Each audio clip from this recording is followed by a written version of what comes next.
बँकेमध्ये 1,00,000 रुपये ठेवणं आणि LICमध्ये 1,00,000 वार्षिक हप्त्याची पॉलिसी करणं याच्यामध्ये काय फरक आहे?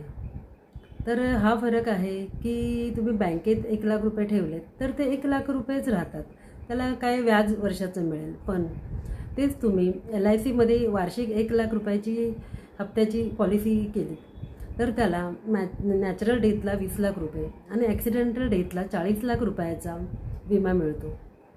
तर का पाहिजे विमा? तर अनसर्टिनिटी आहेत आयुष्यामध्ये, अनिश्चितता आहे.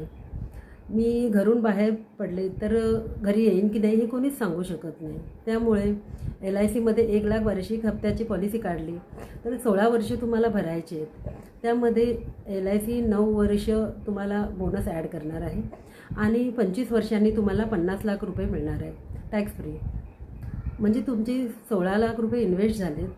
दुर्दैवाने काही झालं तर नॅचरल डेथला 20,00,000 आणि काहीच नाही झालं तर 25 वर्षांनी तुम्हाला 52,00,000 रुपये मिळणार आहेत. तर या शानदार इन्व्हेस्टमेंट प्लॅनमध्ये इन्व्हेस्ट करण्यासाठी तुम्ही मला संपर्क करू शकता किंवा DM करू शकता. थँक्यू.